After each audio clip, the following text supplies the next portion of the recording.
लेना। कारण वो लकी रहा कैसे, उसके जीवन काल में चांदी की खान निकल गई जावर में, बुढ़ापे के अंदर जवान लड़की से शादी होगी, राणा चुंडा जैसा उसका आज्ञाकारी पुत्र था, है ना।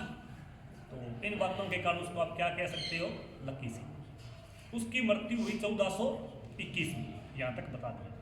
तो देखो उसकी जब मृत्यु हुई उस समय उसका बेटा जो मोकल, आपको सत्य तो याद है ना, राव रणमल ने अपनी बहन हंसा देवी की शादी लक्का से किस शर्त पे की थी कि मेरी बहन से उत्पन्न संतान ही मेवाड़ का उत्तराधिकारी होगा।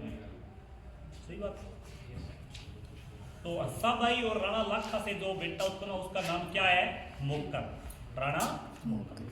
जब मृत्यु हो गई लाखा की तो राणा चुंडा ने पहले प्रतिज्ञा ले रखी है कि मैं ना तो शादी करूंगा, ना संतान मेरे होगी, ना मैं मेवाड़ की गद्दी पे उत्तराधिकारी दिखाऊंगा अपना, और मैं इतना ही नहीं, जैसे मेरा भाई तो ये छोटा है, मेरे से तो 20-25 साल छोटा है, तो मैं इसका संरक्षक बन के भूमिका भी संरक्षक की निभाऊंगा। तो जैसे ही मृत्यु हुई लाखा की, उसमें मोकल छोटा था तो मोकल को उत्तराधिकारी बनाया, लेकिन संरक्षक का काम कौन करता था, राणा चुंडा करता।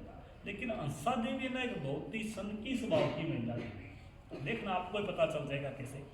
उसने देखा कि कहीं ऐसा ना हो भी, एक बार तो ये मेरे बेटे का उत्तराधिकारी बना है, लेकिन कहीं राज पाठ में इतना अंधा ना हो जाए, कहीं लालच में इतना अंधा ना हो जाए कि मेरे बेटे को रास्ते से हटाकर ये कल को खुद ही राजा बन जाए। इसलिए उसने अपने भाई रणमल को, वैसे वो मेवाड़ में ही रहता था रणमल उसका भाई, लेकिन उसको इतना ज़्यादा इंटरफेयर कर दे दिया कि जो बड़े बड़ी पोस्टें थी ना, जैसे आजकल मंत्री होते हैं कैबिनेट, राज्य स्वतंत्र प्रभार वाले, उस प्रकार उसमें उनको सरदार कहते थे। क्या कहते थे बेटा, सरदार। तो जो बड़े बड़े सरदार थे वहाँ पर सारे के सारे मारवाड़ के राठौड़ों को सेट कर दिया, ठीक है। सेनापति का पद हो गया, वित्त मंत्री का, जो भी था सारे राठौड़ों को सेट किया रणमल ने। तो राणा चुंडा क्या हुआ, इस बात से दुखी होकर मेवाड़ छोड़कर चला गया। ये प्रश्न पूछा एक बार कि राणा चुंडा ने मेवाड़ की राजनीति से संन्यास लेकर कहाँ चला गया, तो कहाँ चला गया था मीनाक्षी, वो चला गया बेटा मांडू। और मांडू कहाँ पड़ता है, मध्य प्रदेश, एमपी में पड़ता, ठीक है, याद रखना। तो राणा चुंडा कहाँ चला गया था, मांडू। तो रणमल को फुल मौका मिल गया इंटरफेयर करने का, वो फुल इंटरफेयर करने लगा मेवाड़ की राजनीति में। लेकिन हंसाबाई को फिर शक हुआ कि कहीं ऐसा ना हो मेरा भाई मेरे अपने भांजे को मार के राजा बन जाए। तो उसने रणमल को भी रास्ते से हटाने की तरकीब सोची। उसने फिर एक चिट्ठी लिखी राणा चुंडा फिर वापिस आया। लेकिन जब राणा चुंडा वापिस आया तो रणमल और राणा चुंडा के बीच आपस में युद्ध हुआ। उस समय तक लगभग सत्ता के प्रमुख पदों के ऊपर राठौड़ काबिज थे। तो उन्होंने राणा चुंडा की क्या कर दी, हत्या कर दी, और राणा चुंडा को वापिस मेवाड़ में एंटर नहीं हुआ, ठीक है।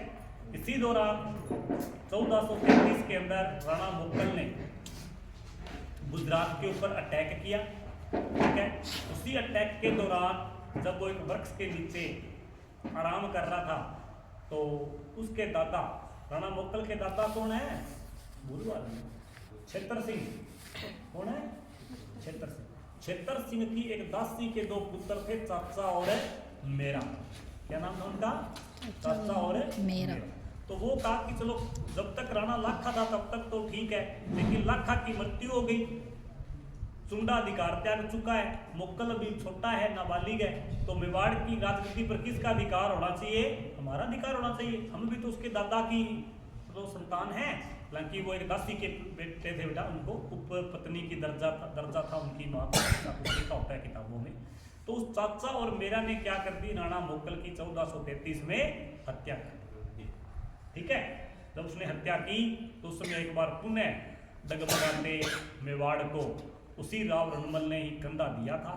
और उसने फिर राणा मोकल के बेटे महाराणा कुंभा, जिनके बारे में आप सब कुछ जानते हो, है ना, फिर महाराणा कुंभा सम्राट बना कब, 1433। तो राणा मोकल का एक थोड़ा सा जीवन काल है, ध्यान रखना, 1421 से 1433। पिता का नाम लाखा, माता का नाम हंसा देवी, उसके मामा का याद नाम रख लेना राव रणमल, काका था मारवाड़ का। उसने एक काम किया था वो इम्पोर्टेंट है, पता है किसी को, उसने एकलिंग जी के मंदिर का जीर्णोद्वार ओके। और उसके जीवन की कोई भी ऐसी प्रमुख घटना नहीं है जो ऐतिहासिक रही हो, जो आपको पढ़ाई जाए या जिसको आप याद रखें। इतनी याद रख लेना, उसका शासनकाल, माता पिता का नाम, फिर आगे उसकी पत्नी का नाम याद रखना सौभाग्यवती, और पुत्र उसका कुंभा, और एकलिंग जी के मंदिर का क्या करवाया उसने, ठीक है। Thank you.